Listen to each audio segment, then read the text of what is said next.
Hello and welcome to Monocle on Culture. I'm Robert Bounds. On today's show, we're highlighting the books, films and exhibitions that you should have on your radar as we roar into 2025. However you get your cultural fix, be it sauntering through an art gallery or reading in the bath, my panel of experts have got you covered with their recommendations. On the lineup today, we've got a brand new book by a Prix Goncourt-winning French novelist, the first international retrospective of a beloved American artist, and a political thriller so potent its director was forced to flee his home country. It's powerful stuff. So let's get cracking. Joining me in the studio today are Francesca Gavin, writer and artistic director of Vienna Contemporary, John Mitchinson, the co-founder of Unbound and co-host of the Backlisted podcast, and the freelance film critic Simran Hans.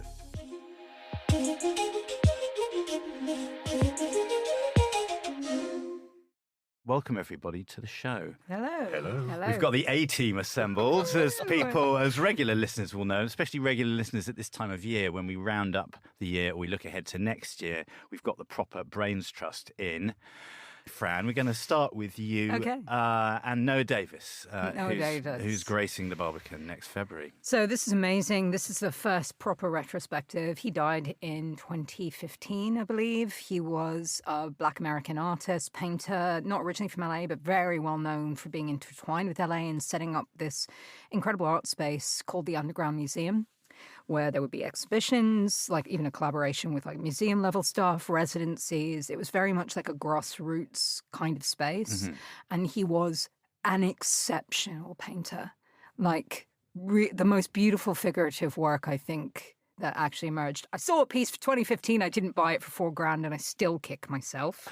Francesca, that is terrible and remiss. I know. It's like $4,000. We don't even want to talk about it. Tutting around the desk here. He does really in very sensitive, emotionally led, kind of chiaroscuro. There's a looseness to his brushstroke that are beautiful. They're very large paintings, very much drawing from the history of art, but also reflecting the deep complexities of Afro-American identity in America today, and particularly at that period, which is before Black Lives Matter. The work is beautiful. This big, giant retrospective show at Barbican is the first time he's being given, like, massive, this is the body of a career, and I think it will be immensely popular. And I'm glad you mentioned beautiful, because his work really is, in terms of contemporary art and painting, it's unafraid to be beautiful. And I love his work. And it reminded me of someone that Helen Molesworth, I think, wrote something for the Gagosian Gallery about his work and name-checked Luc Tuymans, the brilliant Belgian artist, really whose work I love. Yeah. And I can see that care and attention and just respect for paint itself. Well, I mean, Noah Davis's estate is also showing with David Zwerner, like right. Tuymans, and also like Kerry James Marshall. Yeah. And Noah Davis, in a weird way, is the baby between Kerry James Marshall and Luc Tuymans, who I think are also friends. It's very much, it's serious painting, it's emotional painting. It's something that I think, even if you're not remotely interested in art, you can connect to. If it's exploring ideas around identity without being didactic. It's about beauty. And I think we're allowed to have work about beauty. I mean, we've seen in the years since there's been this wave of figurative painting, but Noah Davis still stands out as someone very, very exceptional. It's exciting. It's going to be exciting times at the Barbican. That is coming to London's Barbican in February. Noah Davis. Thanks, Fran, for that roundup on the brilliant Noah Davis. John, we're coming to you for books, of course, and you're hitting us with The Message, a new one from Ta-Nehisi Coates.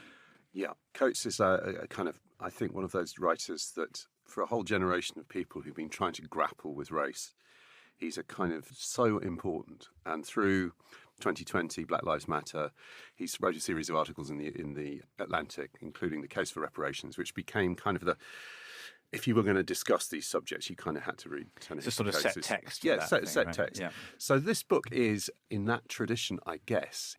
He quotes Orwell at one point saying, history has led to me, I might have wanted to write great and sensitive novels, but I've ended up a pamphleteer. Mm-hmm. And I think, the curse of being a columnist at a time where, interesting times, the old Chinese curse, that's kind of Coates' burden. But this book it's addressed to his students, which is a really interesting frame. So there's a kind of an intimacy and a generosity of him sharing his thoughts about three things, really. One is a trip to Dakar in Senegal, where he's able to really reflect on colonialism with a fresh perspective. He's got sort of family, ancestral roots there. And you have that extraordinary kind of focus pull of people in Senegal consider most black Americans as mixed race. They don't consider them as African. But they like that because they think that's cool and it's aspirational. So you can imagine, he has a lot of time trying to unpack that, trying to unpack the whole notion of physical beauty and how damaging that has been. There's an amazing section where he talks about beloved Toni Morrison's novel. The second section is set in South Carolina, where he's addressing censorship. So really kind of brilliant essay, I think. The Birth of the Nation, D.W. Griffiths, that what's happening now, why it's happening now, why it's being allowed to happen. So that's, again, on his own doorstep, where his family come from. But half of the book is based on his visit to the West Bank, to Palestine. And I don't think anyone has... It starts with him going to Vad Hashem, the Holocaust Museum, and reflecting on that. He said, every time I go, it gets worse, the story gets worse and darker and more. But then I suppose the second half of the book is an account of him really trying to, in as open and honest a way as possible, to try and work out what has happened. I think what will be seen as the great moral issue of our age, what's happening in particularly since October the 7th last year in Gaza, is, we need people who can look at it and talk about it without fear, without the fear of offending one side or the other. I think he does the best job of any writer I've seen to really to take you into how we ended up here, the history of it. But also he kind of says, look, I got it wrong in the case for reparations. Basically, because I didn't know enough, I thought the German payment to the Israeli government was a fair and proper. Now I see this is actually all Depends what that money is used for in the long run. This is all part of white supremacy and colonialism. And there's really devastating stuff about the connections between the Israeli government and apartheid. He is a writer of the left, so you're going to go into that knowing that. He is a writer that I think goes further than a lot of people feel comfortable with. But he does it with such deep integrity and exquisite kind of the sentence by sentence. Yeah, it's more than a pamphlet. I want to say this is a really deeply thought. I think I'm afraid there's not many books I would say if you want to understand the world we're living in. This is essential reading, even if you end up not agreeing with him. Well said, John. Thank you. The message. I was going to start off with a question about Grandmaster Flash. Well, there's also that. I mean, there's great stuff about and Rakim and all his love of rap and There's a lot of personal stuff in it, which is nice. It sounds like not much dust will settle on The Message, coming up from Ta-Nehisi Coates next year. It's out on the 6th of February. Simran, we're in sort of slightly similar territory, although in the realm of self-inspection, but also slapstick, with your first choice, which is A Real Pain. Yeah, so this film is written, directed by Jesse Eisenberg, and it also stars him.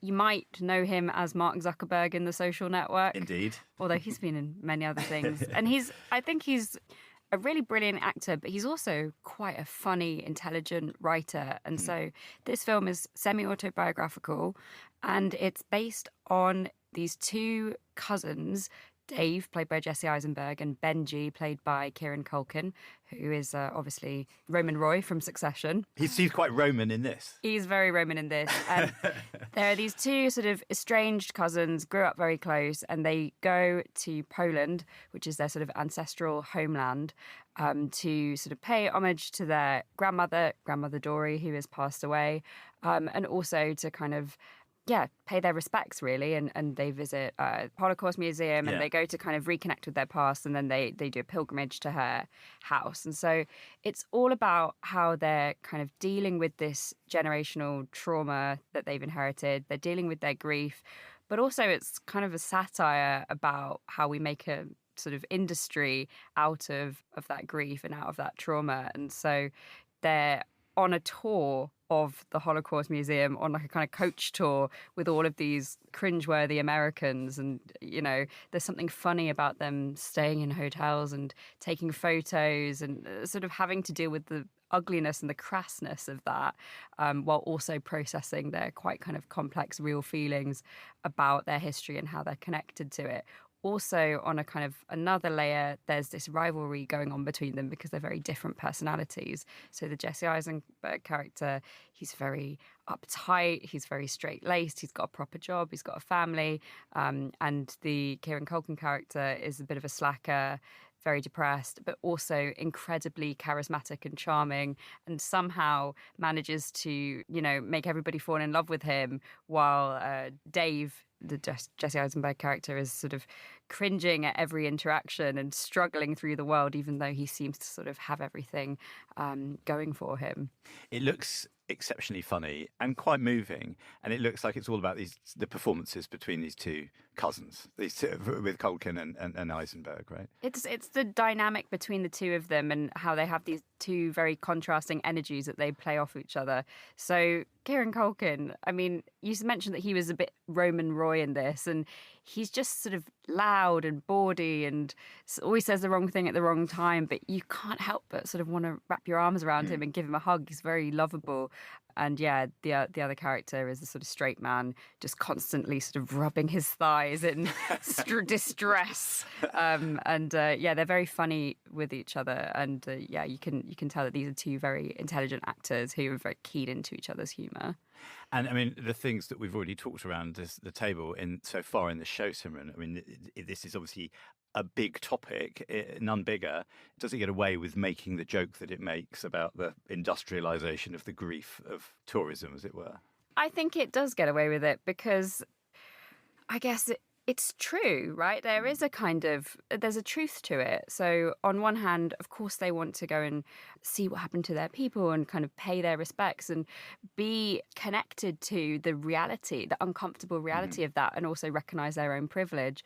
But also, there is an element of kind of crassness is the word that I keep coming back to, because people are making money from it. And, it's ironic that they get to go back to their nice hotel at the end of the day after sort of seeing how their relatives and ancestors lived.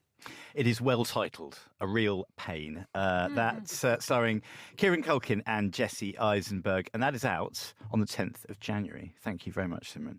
Fran, we're coming back to you for Jeremy Shaw in Vienna. Mm-hmm. You're local, just down the road. Yeah. So at Secession, which obviously is... Secession traditionally has always been kind of curated by a group of artists who are like the board. So this is like artist driven. Jeremy Shaw is an incredible artist. He's largely known for these really crazy sound and audiovisual installations. Face Shifting Index, for example, that was shown at the Centre Pompidou and has been it's been touring and most recently shown at the Hamburger Bahnhof. People were going there before they went to Berghain to get tripped out on the artwork before they went out on a night out. And I think that says it all. His work is all about the impossibility of trying to experience the psychedelic or this nirvana or otherness. And a lot of times it's riffing on music culture or dance or like 1960s spiritualism, often with a bit of a sci-fi edge. He's incredibly talented. The work is really fun. I think for Secession, he's also started working with stained glass. So I think we're going to see him kind of trying to fuse the sculptural with these kind of references to sci-fi wormholes that you see. So how can you make something that's object-led that has that same kind of commentary on the impossibility of describing inner experience more than anything? I want to use the word fractal, principally because no one said it for about 20 years. Say the word fractal. Right? I want to say that.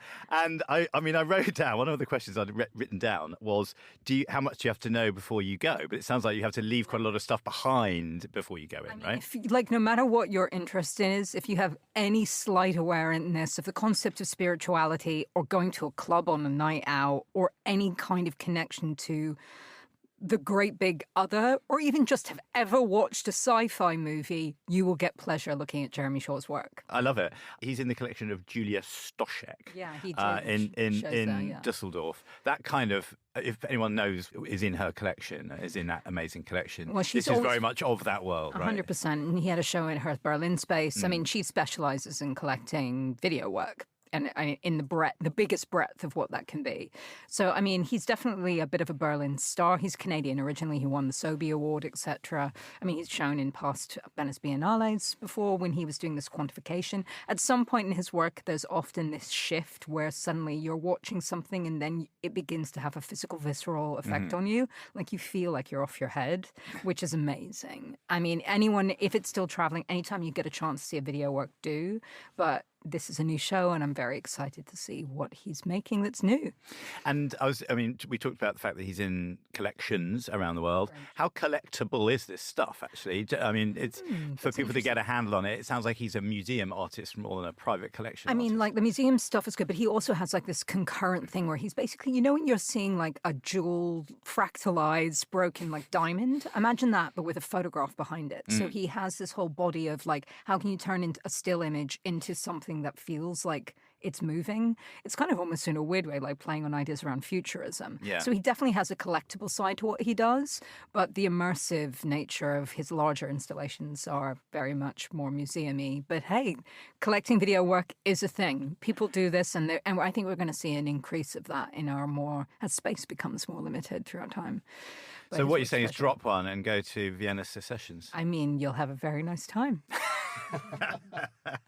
We can say that. We're not the BBC. It's fine. Go enjoy yourself. I won't be doing any of that. Have a nice cup of matcha and then go to Jeremy Shaw at Secession. I know what you think about mushrooms. Yes, Francesca Gavin. Yes, it's fine. Yeah, fungi. Jeremy Shaw is at Vienna Secessions. That starts on May the 29th next year. Fran, thank you very much indeed. John, back to you. Well, a new one from Adele Stripe, of whom I'm a fan as well. Yeah, Adele is, I just think she's one of those writers who's getting stronger. Her first book was Black Teeth and a Brilliant Smile, about the Northern working class playwright on Andrea Dunbar. Her second book was written, 10,000 Apologies, was written with Leah Saradi of the Fat White Family, and is, kind of brilliant insight into modern fame and excess. Now, she's come back and written a memoir. And I have to say, usually my heart sinks a little when somebody says, I've written a memoir. So early on. Well, you know. Yeah. She is, I guess, in her mid to late 40s now. But because she's such a good writer, and because there is a kind of thing that links the stories, I mean, basically, you know, she, northern and working class, works in pubs, works on a sex phone line, goes to New York, falls in love, becomes a writer. There isn't the usual trajectory of, my childhood was really grim and now I've escaped it and I'm living a middle class. Yeah. She loves her mum and dad. Her mum works in a hairdressing salon. And the thing that really, it's called Base Notes because this is a book about, it's selling it, White Rabbit, who I love, selling it as an olfactory memoir. She's brilliant on smell. It's something she in all her books she's good on. But this is almost, she conjures the different places of her childhood through the way they smell, the smells on her mother's skin.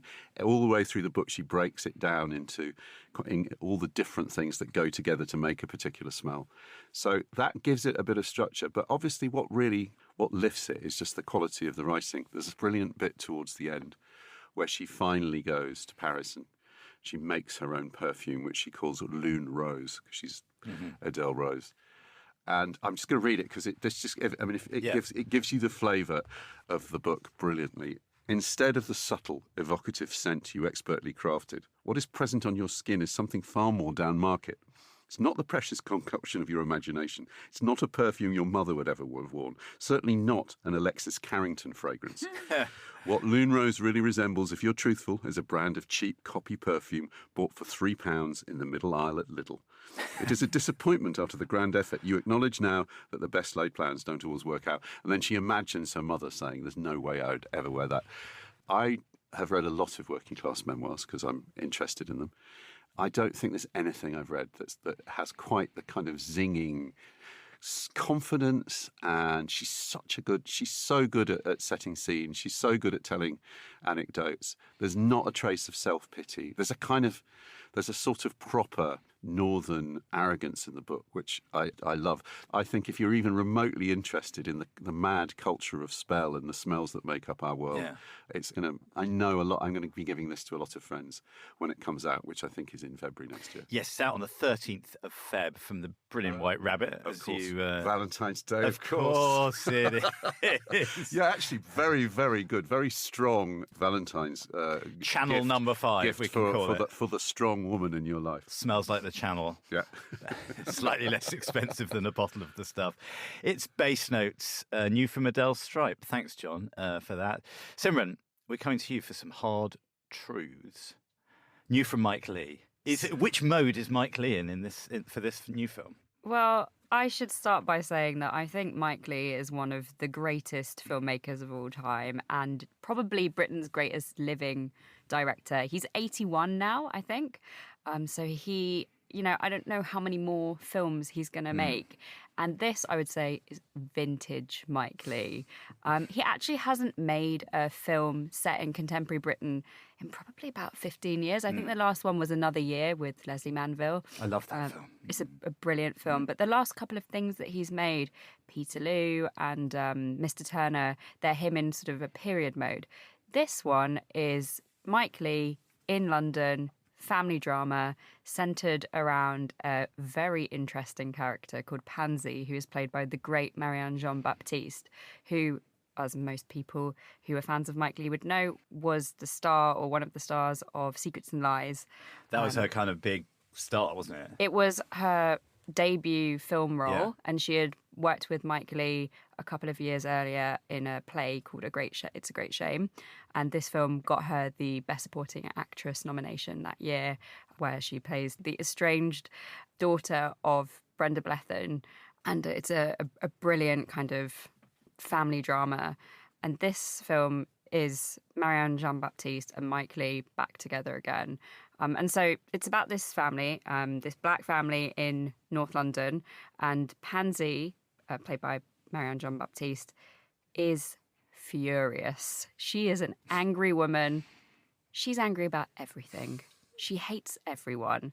She wakes up, the first scene in the movie is her sort of waking up with a start, and she is the kind of person who is so on edge, anything could set her off. And so it's all about this really kind of upset, angry, miserable, brittle woman, and how she is sort of moving through this world as a sort of really caustic, damaged, and angry person. And in contrast, you've got her sister, played by Michelle Austen, Chantal. She's a sort of ray of sunshine. She's got these two grown-up daughters who are lovely, and she's just the complete opposite. And they're both grieving their mother, and they're both kind of trying to get along with each other. But Pansy is just struggling, and it's just a masterclass in sort of the layers of humanity buried deep underneath lots of rage. And do we get to the source of the hardness in this film? Is that the idea of it, or is it just simply setting up these two characters that love each other, can't express it, and are dancing around each other, I wonder? It's not so much sort of presented as a reveal, although we do learn things about this character to sort of help us understand why she might be so kind of brittle. But Mike Leigh doesn't really make films like that. He doesn't give you the catharsis or the resolution. He likes to make films about ordinary people whose lives aren't always resolved. And I think it's really rare to kind of see that character without a redemptive arc, without a transformation at the end. But yeah, it's a very kind of precise performance by Marianne, and it's also very funny. Her insults are incredibly creative. And if you know anything about the Mike Leigh process, he doesn't usually have a script. He doesn't usually have a script. He doesn't ever have a script. So he devises the scenarios with the actors, which just sort of speaks to Marianne Jean-Baptiste's talent. I think she is very likely to get an Oscar nomination. So, yeah, fingers crossed for that. It's Hard Truths, new from Mike Leigh, starring the brilliant Marianne Jean-Baptiste, and that is out in the UK on the 31st of January. Thank you, Simran. Fran, we're coming to your last choice, and that is Kari Upson. at the Louisiana in Copenhagen. Yeah, and their summer show is always the big highlight show they do each year. I mean, it's the most beautiful museum you'll ever go to in your life if you haven't been. It overlooks the sea. It's filled with modernist sculptures. I mean, the Danish know how to do architecture and art. This is another artist who died from Los Angeles, so that's a funny duet for the year. This is the first retrospective of Upson's work since she died, I think, during the pandemic at the age of 51 from cancer. Her work is sculptural and creative and a bit weird. I mean, towards the very end of her life, she was doing a lot of things that were like reworked found mattresses that she kind of turned into paintings. Sometimes there would almost be like a little countercultural element to it. There was quite a lot of thinking. She was a really great artist and kind of quietly passed away at quite a young age. And it's a really great repositioning of the importance of what she was doing. And also, I'm just so into seeing sculpture. Sculpture's everything, and we've seen a lot of heavy painting, and particularly like fair culture on the market has been so painting-led. It's a really great reminder of how exciting sculpture can be, and also the relation. It's a very painterly take on sculpture. A lot of her objects were imbued with color, covered in pigment, dyed, almost kind of felt like weird things you'd find in a macrame 1970s apartment. There's humor here. There's playfulness. And because it's Louisiana, you know it'll be the most beautiful show you ever see because it's Denmark. Beautifully naturally lit. Yes. Yes, exactly. Everything will be lovely. There's something of the Louise Bourgeois about some of her work. And we were talking about Mike Kelly and the Tate's show before we switched on the microphones. There's something about him where I wonder how much as a critic, as a curator yourself, how much do you bring of yourself to this work, and how much is it telling you? Is it leading you down a garden path? That's really interesting. I mean, obviously, the work is also about psychology and memory and trauma in a similar way that Kelly is, but perhaps without the kind of hysteric nature that you get within Kelly, which feels like it's screaming at you and sometimes, or you go in and you feel like you're like walking into a room full of child abuse. Yeah. Upson's work is a little bit more subtle and a little bit weirder in some kind of way. It's a different kind of language, but I think everyone coming to an exhibition, you're always bringing elements of your own history and experience, and that's what good art is. Art that kind of connects to as broad or makes you feel empathy or has some kind of reaction to it. And I always, like, Upson's work always surprised me when I saw it. I was always surprised at how much I liked it. But, I also grew up in Woodstock for primary school. And so maybe it's just me relating to weird leftovers of counterculture. It probably is, So, I mean, these are some of the reasons why you connect to things. But I think that's always a really interesting question. What makes you connect to art? Why and the same would, I think, apply to my fellow book and film people. Totally. We all relate to things because they remind us about our biography or experience or what we're living through. And these big shows at these big institutions take, they're years in the planning, loans and acquisitions and all the rest of it. This, I mean, as you say, this feels like very non-market. I know it's a museum show, but as you say, that's been such a sort of like paint-tastic market for the last sort of 2 or 3, but 5 we're years. Seeing a shift. I think. Yeah. What about this? There's a general shift to. I think we're seeing more abstraction in general, not necessarily process-led abstraction. That was a few years ago, but we're definitely seeing sculpture. I think sculpture's having a moment. I think people want to see things that move, not just the reproducible image. Thank you, Fran. That is Kari Upson, and that's at Louisiana, Copenhagen. Kicks off on the 25th of May next year. Thank you. John, your final choice is The Deserters by Matthias Enard, a work translated, and this is important, by Charlotte Mandel. Yes. He's my favourite of a fairly interesting bunch of French writers at work at the moment. I think I don't know anybody who has quite his range. The book I loved, my favourite novel of last year, was the one previous to this, which was The Annual Banquet of the Gravediggers Guild, which has in its central section, although it's framed by a Rabelaisian kind of a portrait of a meal, which is as great as anything I think right up there with Rabelais or with Joyce on top form. Amazing. This is a very different kind of book. This is Deserters is basically got sort of 3 time frames, I suppose. You start with an unnamed soldier in an unnamed war arriving he's deserted from an unnamed army, we don't know which side he's on, in some unnamed Mediterranean country. And that narrative, which is about hunger and fear and the dark presentiments of things that he may have done or may not have done. He meets and shoots at a woman who has a donkey. It sounds almost Beckettian. There's nothing particularly comic, but exquisitely written, and you feel every kind of pang of hunger, every regret. That narrative continues through the book, interspersed with a completely separate story narrated by a woman called Irina Hoideber, whose father, Paul, was a Buchenwald survivor and a great mathematician. And the first bit is she's narrating a conference, a mathematicians' conference on a boat in the Wannsee along the Rhine on September 11th, 2001. And then there's also Irina back now narrating her memory of that time and of her father and her mother, Maya, in sort of now with Ukraine being the Russian invasion of Ukraine.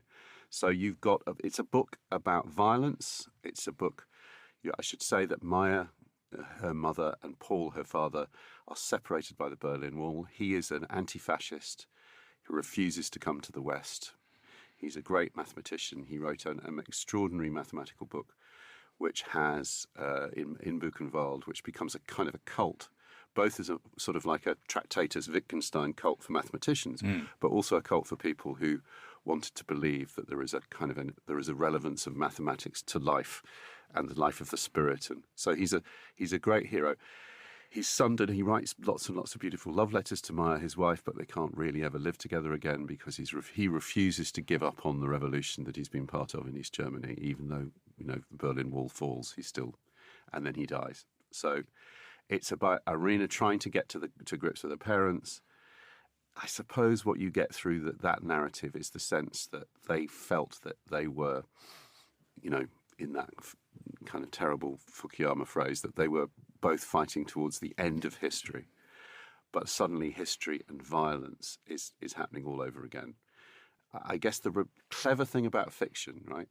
This is not the message. You've got this extraordinary, visceral story about what really, really happens to people in war. What really happens, how war disfigures human beings, how it's relentless, how it works to deprive people of their humanity. That is The Deserters by Matthias Enard, and that is out on the 8th of May next year. John, thank you very much. Published, no surprise, by Fitzcarraldo. Thanks, It was John. giving Fitzcarraldo. Yeah. It was giving Fitzcarraldo vibes, isn't it? I'm afraid so, yeah. It sounds incredible. Complimentary, but Yeah. Simon, we're going to end the show with your final choice, which is something new from Iran. It's called Seed of the Sacred Fig. Where and what are we doing here? So this is a deeply kind of political film. It's a polemic, I would say. It's very kind of critical, but it's also a thriller. It's a really fun, really punchy, edge of your seat, kind of nails digging into the sides thriller. And it's about these two teenage girls living in Tehran. One is sort of slightly older. She's college age. She's called Rezvan, and she's got a younger sister called Sana. And they're kind of middle-class kids, and their dad, he's got this sort of fancy new job where he's a judge, and he's been wanting this promotion for a long time. And what that means in kind of actual practice is that he is the person who is deciding, because Iran still has capital punishment, whether people are going to go to jail and whether they're going to be killed. Yeah. Yes, whether they're going to be executed. And so you have this kind of patriarchal authoritarian figure in the dad, and these two young women who are sort of on their phones constantly, seeing all of the protests that are going on outside, and all of the uprisings that are happening, and the police brutality against the protests, all to do with kind of women's liberation and women who being forced to wear the hijab, being killed for not doing so and for rebelling. And so this is the sort of the backdrop of what's going on. And basically two things happen.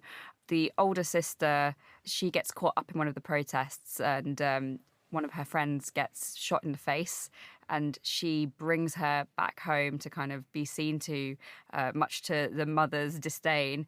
And also at the same time, the dad obviously is having to deal with all of this escalating violence and escalating cases, he's very stressed, and one day his gun goes missing. And so it's a sort of mystery and a whodunit, what happened to the gun, where is it? And, he's on probation, it's a new job, so if he can't find the gun, he's out of there, and that's their whole kind of livelihood gone. But also these daughters who are sort of quietly rebelling against their father, and it all kind of escalates, and they sort of have to go on the run, and I don't want to spoil it, but it all sort of builds to this incredible set piece in the mountains that is, one of the sort of most kind of fun, well-staged endings I've seen in quite a long time. Well, we'll have to see if they ever find that gun. I bet they do. Yeah. Feels like a Chekhov. Come back, Chekhov. All is forgiven. Yeah, exactly. Was it shot? I mean, obviously, it's not shot in Iran. And shot where? Morocco? Is it like with Iranian people outside? Or well, so I don't know tons about where they filmed it, but the sort of implications for the filmmaker have been quite serious, and he's now in exile. 100%. Made the film. Fled the country. Wow. And it's quite a statement from him, and he's sort of, there's quite an interesting profile of him in the New York Times that's worth reading, actually. Wow. Yeah, Mohammed Rasulov. That's amazing. I'm really looking forward to seeing this. It's Seed of the Sacred Fig, which doesn't sound very thrillery, but it obviously is. Love a fig. Figs are underrated fruit. Bring it back to the love a fig. Okay. And that is out on the 7th of February. Simran, thank you very much for talking us through that one. I loved all your choices. Thank you so much. And I know that you always enjoy listening to each other's choices as well. So thank you very much. And that is all we have time for this week. My thanks to Francesca Gavin, John Mitchinson and Simran Hans. Monocle on Culture is produced by Sophie Monaghan-Coombs and Steph Chungu, and Steph also edits the show. My thanks to Maisie Ringer for her research help this week. We'll be back at the same time next week, but until then, from me, Robert Bound, thanks for tuning in.